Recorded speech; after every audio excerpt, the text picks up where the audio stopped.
whole city is covered by the dust. Is the hygiene. एक simple सा सवाल से शुरू करते हैं। कल अगर एक फॉरेनर इंडियन फूड ट्राई करता है, इंडियन स्ट्रीट फूड ट्राई करता है और बोलता है Indian food is dirty, Plan of attack is to visit one of the most iconic and unhygienic street food vendors in the world. तो हम comment में आके क्या बोलेंगे? Bro come to my home, I will show you hygiene. Bro you don't know real India, western propaganda, right? But और साथ ही कुछ Indians हंसेंगे वहाँ पे, हंस के उस वीडियो को देखेंगे। Foreigner tries Indian food, foreigner shocked seeing hygiene food, गोरा eats golgappa, regret life choice. थोड़ा सा कंफ्यूजिंग है ना? एक तरफ गुस्सा भी आ रहा है, एक तरफ एंटरटेनमेंट भी हो रहा है। पर सच ये है कि इंडिया का जो कल्चर है वो आउटरीच और शेम पे ही चल रहा है। इसी के हिसाब से सब कुछ वायरल हो रहा है और सबसे बड़ा victim Indian food system, hygiene.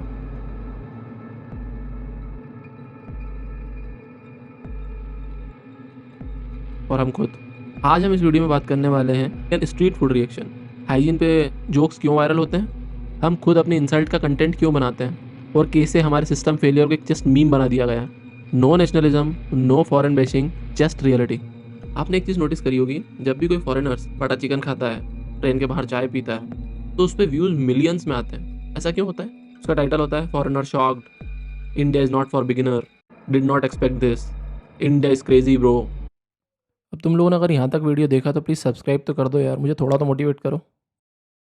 पर सवाल सिंपल सा है कि ये वीडियो में ऐसा क्या है, ये वीडियो इतने वायरल क्यों हो रहे हैं? सिंपल सा आंसर है, फॉरेनर वैलिडेशंस, राइट? हम एक ऐसे देश में रहते हैं जहाँ पे हमको वैलिडेशन रिक्वायर्ड है, जब तक कोई गोरा आके ना बोल दे। अगर कोई इंडियन बोले स्ट्रीट फूड अनहाइजीनिक है, तो हमारा रिएक्शन क्या होगा?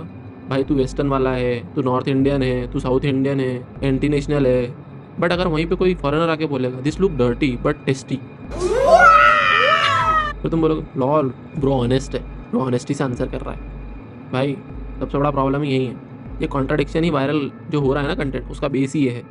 अब हम हाइजीन की बात कर रहे हैं, पर हर वीक कोई ना कोई वीडियो आता है, पानी में हाथ डाल के गोलगप्पे निकाल रहा है, कोई खुजा के गोलगप्पे खिला रहा है, ड्रिप कोई ऐसा स्वीट ड्रिप करता हुआ डोसा ला रहा है, सेम ऑयल में 500 समोसे तले जा रहे हैं, ड्रेन के पास मोमोज पड़े हुए हैं, और section immunity booster, extra flavour bro, देसी स्टाइल ब्रो। पर ये जोक्स बनते क्यों हैं? हम सिस्टम पे गुस्सा क्यों नहीं होते? हम उसका क्यों मीम बना देते?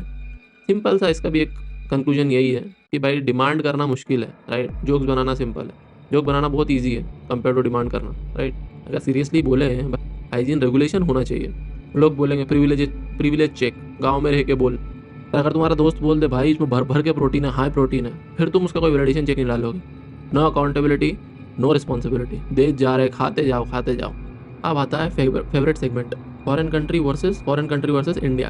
कल कोई वीडियो आएगा street food in Japan, clean gloves, mask, steel counter. Next clip Indian street food, open dustbin, flies, sweets. और हम क्या करते हैं? Do extreme reactions, western propaganda, भाई यहाँ ऐसा होता है, भाई वहाँ ऐसा होता है, इंडिया बेड इमेज दिख रहा है, वो दिख रहा है, उससे फ़र्क नहीं पड़ रहा लोगों को। भाई सच तो ये है कि दोनों रिएक्शन ही गलत जगह पे आ रहे हैं, राइट? हमारा प्रॉब्लम ये है, सवाल ये नहीं है कि जापान परफेक्ट है या नहीं है, इंडिया सही है या इंडिया बेड है या नहीं है। सवाल सिर्फ इतना है, हम एक्सेप्ट क्यों नहीं करते कि हाइजीन एक सिस्टम इशू है। जापान में वेंडर क्लियर होते हैं, ठीक है, मतलब हर चीज़ का इंस्पेक्शन होता है, रूल स्ट्रिक्ट होते हैं, इंस्पेक्शन होता है चीज़ों का, लाइसेंस कैंसिल होते हैं। इंडिया में नो एनफोर्समेंट, ब्राइब चलती है, भाई भर भर के लोग कम ब्राइब देते हैं यहाँ पे, ओवर पॉपुलेशन, करप्शन। पर ये सब बोलना बहुत बोरिंग लगता है, इसलिए लोग मीम बना देते हैं। अब तुम लोगों ने अगर यहाँ तक वीडियो देखा तो प्लीज़ सब्सक्राइब तो कर दो यार, मुझे थोड़ा तो मोटिवेट करो। अब ये थोड़ा सा अनकंफर्टेबल ट्रुथ है, इंडिया का एडिक्शन ही ये है, इंडिया का जो इंटरनेट है उसका एडिक्शन ही ये है। एग्जाम्पल्स देखो, Indian parents are toxic, Indian schools are hell, Indian weddings भी लाइक, इंडियन स्ट्रीट्स, सब रिलेटेबल है और सब कुछ वायरल भी हो रहा है। पर तुमने कभी ये सोचा है कि जितने भी तुम कंटेंट देख रहे हो सब सॉल्यूशन लेस हैं? इनका कोई सॉल्यूशन नहीं है, सिर्फ मीम है। हम सब बस ये डिस्कस करते हैं कि इंडिया शुरू से ही ऐसा, भाई इंडिया चेंज नहीं हो सकता। क्यों नहीं हो सकता? तुम करोगे तो होगा ना। और शेम का फ़ायदा क्या मिलता है? Likes, views, followers. पर लॉस जो होता है ना वो दिखता नहीं है, वो हमारे स्टैंडर्ड में जाता है। इंडिया का लॉस हो रहा है उसमें, तुम तो तुम्हारा लाइफ रिव्यू बना लोगे। अब क्रिएटर्स की बात करें, कोई अगर आके बोलता है कि India needs better food regulation, तो लोग बोलेंगे बोरिंग है, लोग देखनी पसंद नहीं करेंगे कि भाई क्या बोल रहा है। बट साथ में अगर कोई बोले स्ट्रीट फूड गोन रॉन्ग, तो लोग आगे बढ़िया उस पर अच्छे कमेंट्स करेंगे, लोग देखेंगे कि हाँ भाई क्या गलत हो रहा है, बताओ तो सही क्या गलत हो रहा है। एल्गोरिथम क्या रिवॉर्ड करता है? शॉक, आउटरेज, थोड़ा सा शॉकिंग होना चाहिए, उसको कुछ नया लगना चाहिए, लोग देख रहे हैं इसको, लोगों को पसंद आ रही है चीज़, राइट? अब क्रिएटर क्या करे बेचारा, क्रिएटर को जानबूझ के वो चीज़ बनाना पड़ती है जो लोग देखें, उसका काम ही वही है, राइट। तो वो बनाता भी वही है जो लोग देखना पसंद करते हैं। फिर आखिरी में हम बोलते हैं भाई इंडिया का सिस्टम ही ऐसा है। फिर हम बोलते हैं कंटेंट ऐसा क्यों आ रहा है भाई मेरी फीड्स में। भाई तुम वही देखना पसंद कर रहे हो, इसलिए इंस्टाग्राम भी वही सजेस्ट करता है, क्या करें।